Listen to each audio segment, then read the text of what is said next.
S'abonnez-vous. Kylian Mbappé rejoint le Real de Madrid. Ce n'est pas encore officiel, mais on en parle rapidement dans cette petite vidéo. J'avais prévu de vous faire l'avant-match, mais je me suis dit l'avant-match sort demain. Enfin, du coup, vous allez suivre ça demain. Ceux qui me suivent aujourd'hui, le jeudi, je ne sais pas à quelle date nous sommes parce que je suis fatigué.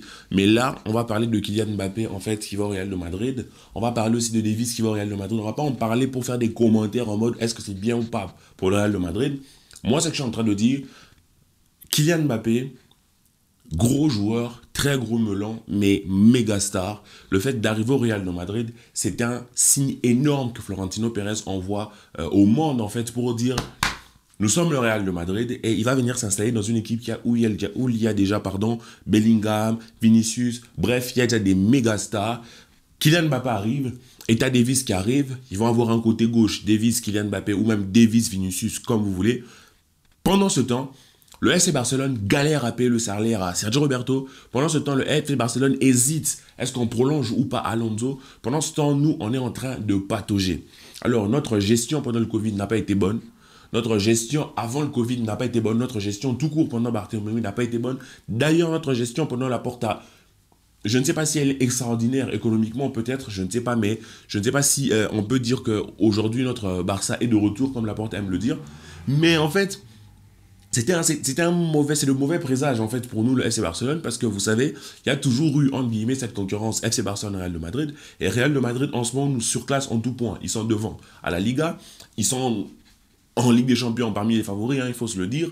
Et pendant que nous, on est dans le doute, on n'a plus de coach, on n'a plus d'idée de jeu, on n'a plus d'argent, on a un stade en construction, on joue dans un tout petit stade municipal, c'est compliqué. Donc, moi je pense que ce mouvement-là du Real de Madrid doit faire réagir Laporta. Pas dans une guerre d'ego, en fait, mais dans une guerre de mise en question plutôt. Dans un état de remise en question. Pourquoi? Parce qu'on n'a pas les mêmes finances, on n'a pas la même situation, je suis d'accord avec ça, il n'y a pas de problème. Mais moi, quand je vois, en fait, cette situation-là, je me dis, on ne peut pas, nous, avoir toujours l'image du club tremblotant. On ne peut pas toujours avoir cette image. Le FC Barcelone doit revenir devant la face de l'Europe, au moins en fiabilité, au moins en stabilité. Si on ne peut pas l'être sportivement sur le terrain, il faut qu'au moins, qu'en tant qu'institution, qu'on soit stable. Alors qu'aujourd'hui, on ne paraît pas comme institution stable. Imaginez-vous, je ne sais pas qu'est-ce que le Real Madrid a fait. Je ne sais pas comment ils font, hein, franchement, pour recruter comme ils recrutent. Franchement, je ne sais pas quel tour de magie Florentino fait. Franchement, je ne sais pas. S'il a des contacts que nous n'avons pas, s'il a des experts comptables que nous n'avons pas su avoir, je ne sais pas. Mais en tout cas, le Real de Madrid, sportivement parlant, ils peuvent se retrouver avec Kylian Mbappé qui va jouer peut-être en neuf, Vinicius qui va jouer à gauche, à droite qui va peut-être avoir, je sais pas, Rodrigo, et puis derrière eux, un Bellingham, latéral gauche, tu vas avoir Davis. C'est juste, d'un point de vue, sur le papier, c'est juste extraordinaire. En termes de vitesse, en termes d'espace, en termes de destruction, cette équipe va vraiment être très belle pour eux. Après, c'est à voir. Les Galactiques n'ont pas gagné grand-chose avec Ronaldo, Benzema. C'est Barcelone qui dominait, mais en même temps, les Galactiques affrontaient une certaine génération. La génération Ronaldo, Benzema, ils affrontaient quand même Lionel Messi, Xavi, Iniesta, alors que nous, on a Ferran Torres quand même. On a Ferran Torres, on a Romeo, donc c'est compliqué.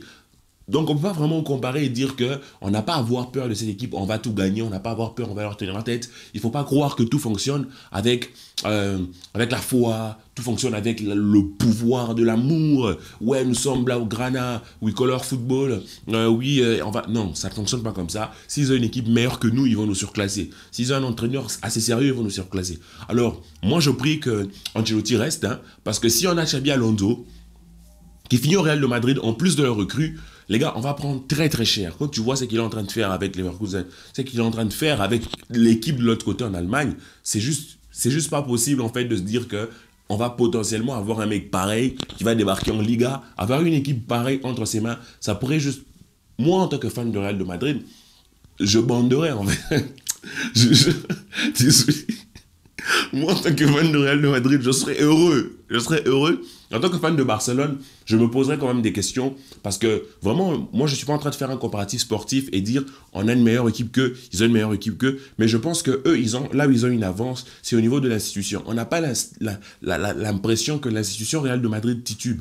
On n'a pas l'impression que l'institution Real de Madrid, en fait, est et s'effrite quelque part, malgré les scandales, parce que nous, on est en train de tourner autour de nous avec Neguera, ce soi-disant scandale, alors que eux, il y a des scandales d'arbitrage toutes les semaines. Toutes les semaines, à chaque fois qu'ils jouent, l'Europe est choquée par ce que l'on voit, mais on a toujours l'impression que c'est un Real de Madrid droit dans ses bottes, dans son vol et dans sa corruption, mais droit dans ses bottes quand même. Alors, ils vont recruter ces joueurs-là. Mauvaise nouvelle pour le Barça, mauvaise nouvelle pour la Porta, parce que comme je vous ai dit, le football en Espagne, c'est très politisé aussi, entre Barcelone qui représente la Catalogne, l'indépendantisme et toutes ces idées-là, et Madrid qui représente la capitale, qui représente le pouvoir. C'est plus que du foot, ça nous dépasse, c'est une dimension qui nous dépasse. Et Madrid se renforcer pendant que Barcelone est en train de s'enterrer, ça aussi une résonance politique. Alors, je ne vais pas vous dire que ce sont des affaires d'État, c'est réglé au niveau de l'État, mais ça a quand même une résonance politique quelque part. Kylian Mbappé accepte d'aller au Real de Madrid. Il a, selon les rumeurs, dit oui au Real de Madrid. Il va avoir un salaire inférieur à ce qu'il avait au Paris Saint-Germain. Évidemment, il va avoir un salaire inférieur à ce qui avait été proposé en 2022. Évidemment, parce que Florentino Pérez n'est pas un enfant, hein. C'est un ancien, c'est un mafieux. Donc, franchement, tout bénéf pour Real de Madrid qui va récupérer un joueur gratos de la carrière de Kylian Mbappé. Je veux dire, c'est exceptionnel en fait de leur point de vue. De notre point de vue, il y a des rumeurs dont je vous avais d'ailleurs parlé qui disaient que Laporta voulait rentrer dans la course de Barcelone. Beaucoup d'entre vous ont cru que c'était moi qui disais qu'il fallait rentrer dans la course. Non, c'était vraiment des vraies informations qui étaient sorties dans les médias. Je vous avais donné ça, allez recevoir la vidéo si vous voulez. Mais je pense que ça va être très compliqué pour nous, en fait, de paraître sérieux, parce qu'on a déjà des problèmes au niveau de la façade que nous présentons au monde. Nous n'avons déjà pas de coach. Donc, on a l'impression que c'était un bus sans chauffeur, en fait. Donc, c'est très compliqué de dire, viens monte dans le bus, alors que l'on ne sait pas qui va conduire le bus, où est-ce que ça va nous mener. D'où, je sortirai une prochaine vidéo qui va sortir, je pense, vendredi soir. On va parler des aménagements que l'FC Barcelone va faire. Il n'y a pas beaucoup de youtubeurs FC Barcelone qui se mouillent pour parler de ça, mais moi je vais me mouiller, je vais vraiment vous donner mon impression, c'est que je pense qu'il doit être fait, mon mercato idéal, tout ça, mon coach idéal, l'équipe avec laquelle on doit jouer, comment ça doit tourner. Elle va être assez longue, donc vous préparez-vous pour cette vidéo. Je l'ai déjà préparée moi, je vais la tourner dans pas longtemps. Ok. Alors pour revenir à Kylian Mbappé, pour revenir à Davies, c'est vraiment des achats de grande classe, c'est vraiment des achats de communication. C'est vrai, c'est un des grands joueurs, mais c'est vraiment des achats qui font du bruit, tu vois. C'est vraiment des achats qui poussent au respect. C'est vraiment des achats qui disent, ah, ils ont une très belle équipe, ils ont une équipe qui a de la gueule. Encore une fois, c'est sur le papier. Il faut voir ce que ça rend sur le terrain. Mais déjà, il faut que nous, fans de FC Barcelone, il faut que Laporta, lui, se pose des questions et voit vraiment comment accélérer certaines choses. Il y a vraiment beaucoup de problèmes au FC Barcelone d'un point de vue sportif, le coach, les finances, le FPF. Il y a beaucoup de problèmes au FC Barcelone. Lors de la prochaine vidéo, on va essayer d'y revenir. Pas trop en détail, sinon la vidéo va durer 3 heures. Mais vraiment, la venue de Kylian Mbappé n'est pas une bonne nouvelle sportivement, évidemment. La venue de Davies n'est pas une bonne nouvelle pour un fan de FC Barcelone, évidemment. Mais on n'a pas les pétoches non plus. On a un Rojo solide dans ses jambes. Ça va être très intéressant. Peut-être là, les classicos vont reprendre de leur superbe, peut-être. Mais moi, quand je vois ça et que je suis Laporta, ça me fait quand même mal à mon ego de me dire que moi, je suis incapable de répondre avec une grosse recrue. Alors, peut-être qu'on va faire un miracle et aller acheter un très très gros joueur. Alors, quel est ce très très gros joueur-là? Que veut dire très très gros joueur? On en parlera plus tard. Moi, je vous le dis déjà, il faut arrêter de chercher les très très gros joueurs, les très très gros noms. Il faut maintenant privilégier les profils plutôt que les noms. Parce qu'on n'a pas les finances aujourd'hui de rentrer dans une guerre de noms avec d'autres clubs. Malheureusement, le Real de Madrid va garder la lumière de ce point de vue-là. Pour l'instant, nous, on doit se contenter de revenir en fait correctement à la face sur la scène européenne.